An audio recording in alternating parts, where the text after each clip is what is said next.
تسونامي في الغردقه يا جدعان.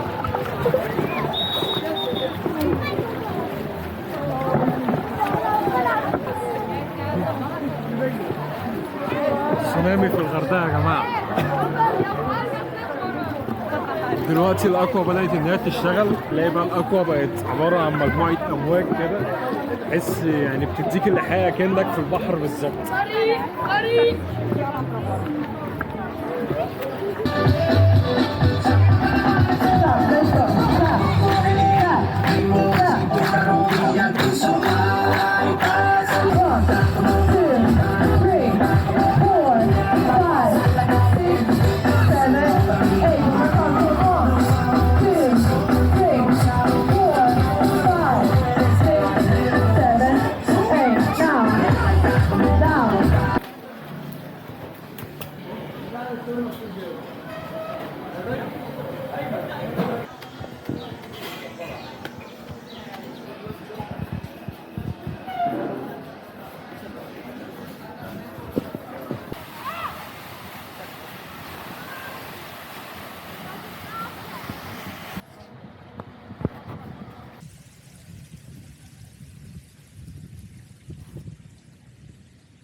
فالنهارده احنا هنقضي يوم جامد جدا في السندباد كلاب، واحد من اقدم الفنادق الموجوده هنا في الغردقه واشهرهم. خليني بقى احكي لكم شويه عن الفندق ده. لو انتوا فاكرين مجموعه ملاهي السندباد اللي كانت موجوده زمان عندنا في اسكندريه وكان في منها في القاهره، فده الفندق ده تبعهم. ده يعتبر الفندق الوحيد السندباد الموجود هنا في الغردقه. ولكن الفندق ده بيميزه حاجه مهمه قوي، ان الفندق ده الوحيد اللي بيمتلك غواصات في الشرق الاوسط. لو انتوا عارفين غواصات السندباد دي الغواصات الاشهر في الغردقه، دي الوحيده اللي موجوده هنا في مصر وكمان موجوده في الشرق الاوسط، مفيش غيرهم.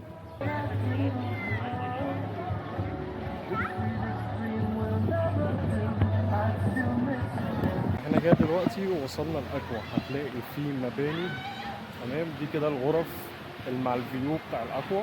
ان احنا كده نعتبر في مرحله تانية غير المرحله الاولانيه. فهتلاقي الغرف كلها الفيو بتاعها هنا مع الاكوا. ده هنا بقى ده كده الجزء الخاص بالاكوا. هتلاقي في الاكوا اللي هي تسونامي دي صورناها في سان رايز. لو انتوا شفتوا الفيديو بتاع سان رايز خش شوفوا دلوقتي سان رايز اكوا شوي. فهتلاقي بقى الناس كلها بتاخد العوامات وبتطلع عشان تستمتع بالوقت بتاعها في الاكوا هنا. طبعا بيبقى فيه لايف جارد هنا قاعد، تمام، عشان لو حد حصلت له حاجه، وكمان بيراقب الدور بتاع كل واحد قبل ما ينزل عشان الناس كلها ما تخبطش في بعضها.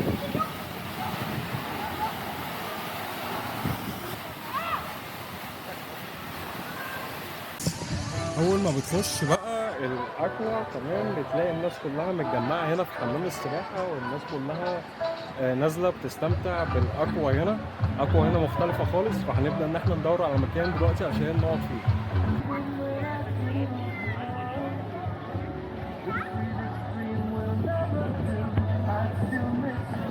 بس البول هنا في السندباد هتقدر ان انت تستمتع باجواء جامده جدا هنا. الاجواء طبعا اللي حواليك الناس كلها بتستمتع بالشمس، بتستمتع بالميه. فالصراحه الفندق هنا مميز في القصه دي. البول بتاعه جامد جدا.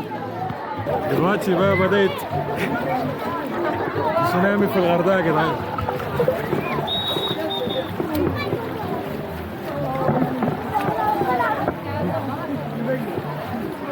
تسونامي في الغردقه يا جماعه.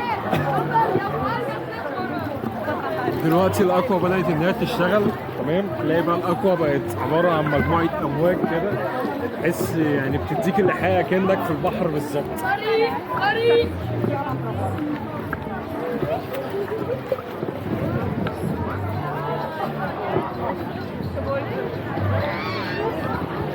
هتلاقي الميه بقى تبدا ان هي تتحرك كده حركات تدي ايحاء ان في موج شغال.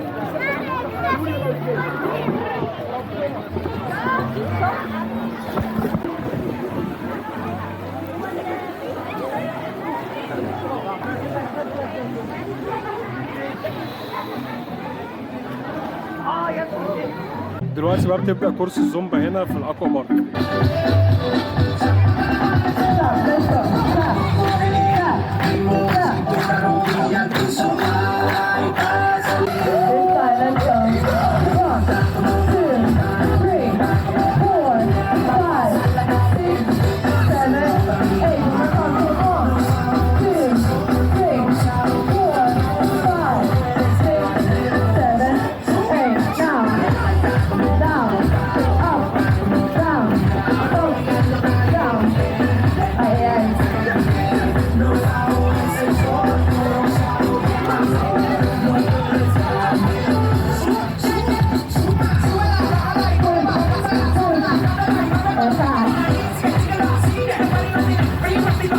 دلوقتي بقى جه وقت الغدا، هنخش نتغدى ونظبط حالنا.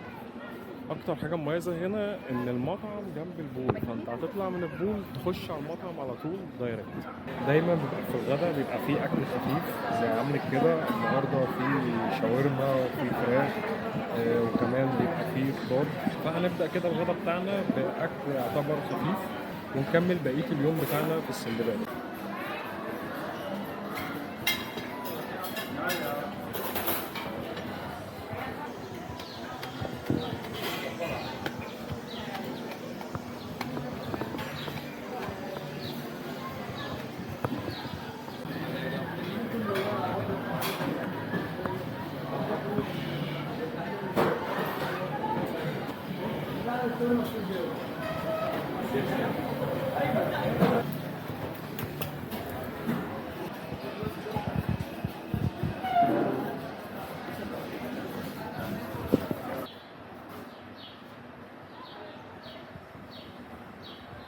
دلوقتي بقى هنروح المطعم بتاع السناكس، تمام، عشان ناكل وافل. هنا في السندباد الصراحة بيعملوا الوافل جامد جدا، وناس كتير الصراحة رشحتهولي ان انا اخش مطعم السناكس اخد وافل. فدلوقتي هنخش المطعم، تمام، ناخد الوافل بتاعنا، ناخد ريست كده، نرجع تاني. ممكن بقى ان انت تقعد في المطعم ده او ان انت تقعد في المطعم التاني، ولكن المطعم ده قاعد لغاية الساعة 5. فلو انت فاتك الغدا في المطعم التاني تقدر ان انت تيجي وتقعد هنا، ولكن هنا الاختيارات بتبقى ايه، محدودة شوية. فهتلاقي هنا المطعم ده سناكس قوي، هتلاقي بقى فيه فرايز وبيتزات واكل اللي هو فاست فود. ولكن بقى الناس اللي بتحب الاكل الهيلسي فهيكون في اختيار تاني اكتر في المطعم الرئيسي، المطعم الكبير. ولكن هنا لو انت مكسل بقى فتقدر ان انت ايه، تاخد حاجة سريعة من هنا.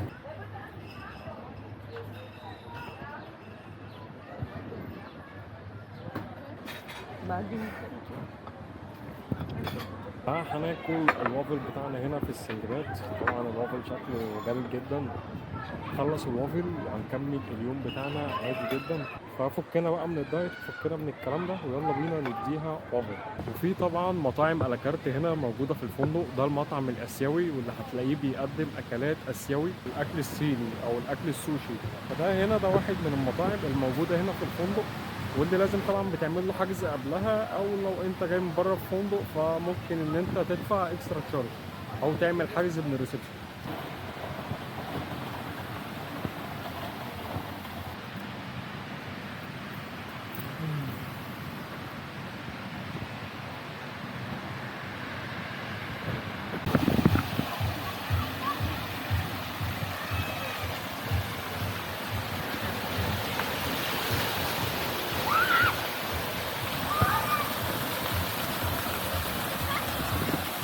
وهنا دي بقى اقوى خاصه بالاطفال، تلاقي الاطفال كلها قاعده بتستمتع بالوقت بتاعها. هتلاقي في ميه كده بتطلع من كل مكان، هتلاقي الاطفال كلهم بيستمتعوا بالوقت بتاعهم. فدي تعتبر اجمل حاجه هنا بالنسبه للاطفال، ان انت تسيبهم يستمتعوا بوقتهم، وانت بقى تقدر ان انت ايه، تستجم براحتك في الفندق.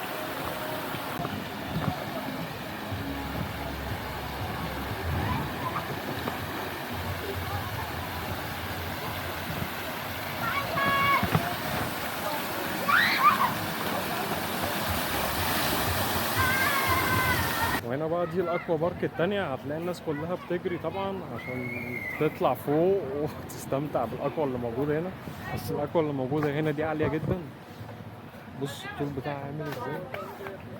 الناس بتطلع فوق سلالم طويلة عشان توصل بس للاكوا فوق، تمام، وتبدأ ان هي بقى ايه، تتزحلق من فوق لغاية تحت. بس هي صعبة شوية.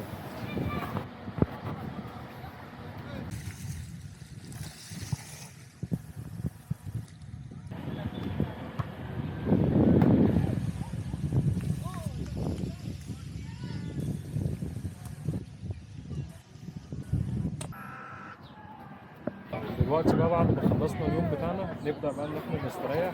ده البول اللي موجود هنا في الفندق، ده البول يعتبر الكبير.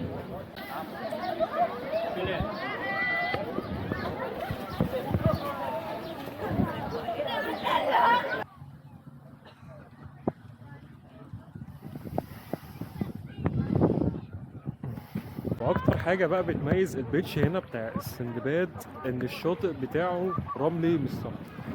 دي اكتر حاجه بتميز الفندق الصراحه، ودي اللي مخليه البيتش هنا يعتبر ان هو متميز.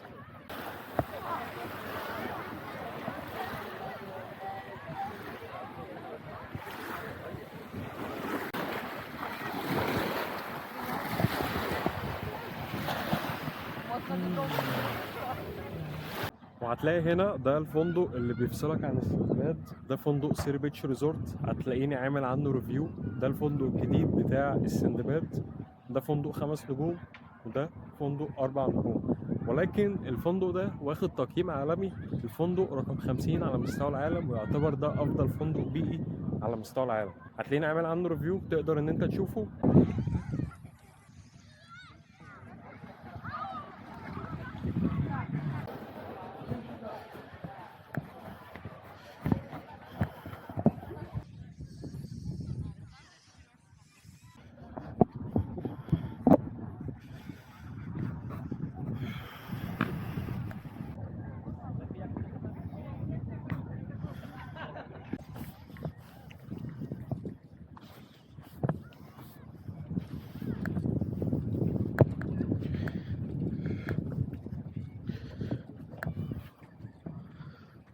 المميز كمان هنا ان هو عامل حمام سباحة في نص البحر، فدي بالنسبة لي برضك اول مرة اشوفها في فندق. وحوالين حمام السباحة في قعدات كده تقدر ان انت تقعد وتستجم منك للبحر، فدي صراحة من الحاجات اللي اول مرة اعتبر بشوفها في فندق. ولكن هو حمام السباحة مقفول او تقريبا في صيانة حاليا، ولكن اغلبية الوقت هو بيتفتح.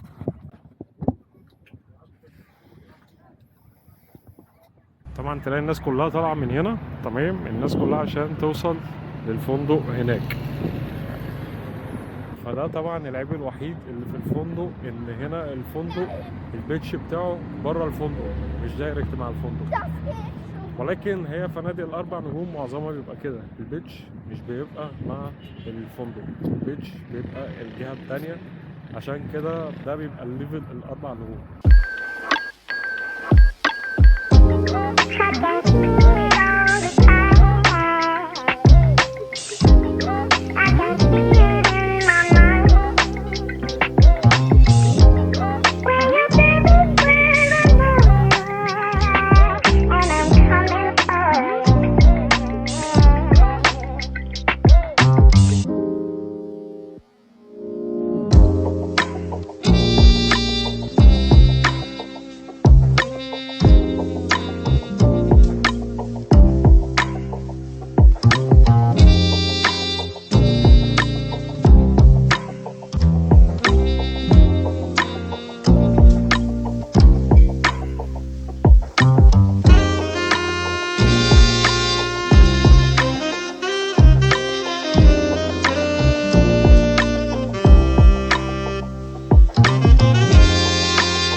في التعليقات ايه الاماكن التانية اللي ترشحها لنا ان احنا ممكن نزورها هنا في الغردقة، ولو ما شفتش الفيديوهات اللي فاتت يا ريت تقدر تشوفها دلوقتي. اتكلم في كل حاجة بتخص الغردقة او السفر في مصر تحديدا.